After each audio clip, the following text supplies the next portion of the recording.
സച്ചിക്ക് ലവറുണ്ടോ? എന്താ സച്ചി ദേഷ്യം? ലവറുണ്ടോന്നല്ലേ ചോദിച്ചുള്ളൂ. സച്ചിയെ ദേഷ്യത്തോടെ കാണാൻ ഇച്ചിരൂടെ ലുക്ക.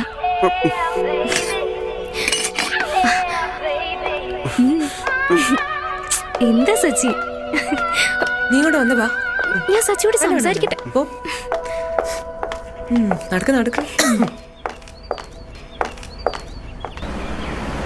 ആള് പാവാടി. പാവാണ്, അറിയാം. നീ ബാംഗ്ലൂരൊക്കെ ജീവിച്ചല്ലേ, ഇവിടെ ജീവിക്കാൻ എന്താ ഇത്ര ബുദ്ധിമുട്ട്? കുഴപ്പമൊന്നുമില്ലടാ, ഐ നീഡ് ടൈം. നീ വിചാരിക്കണ പോലെ അല്ല. അവിടെയല്ല എത്ര കാലം ഉണ്ടായിരുന്ന. പിന്നെ നമ്മുടെ കൂടെ താമസിക്കുന്ന ആളായിട്ട് അഡ്ജസ്റ്റ് ചെയ്ത് പോകാൻ കുറച്ച് സമയം എടുക്കും. ഫ്ലാറ്റിലെത്തിയിട്ട് വിളിക്കാം. ഞാൻ വിളിക്കാം. ഇടയ്ക്കൊക്കെ വാ, ചുമ്മാ ഇരിക്കുമല്ലേ.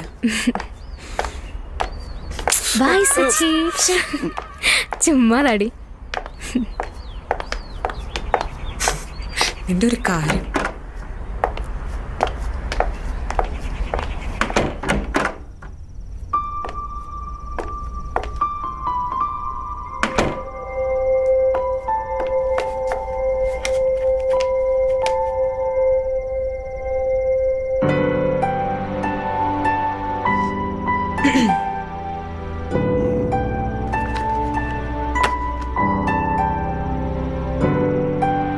സച്ചി, ഇത് നിനക്കുള്ളതാണ്.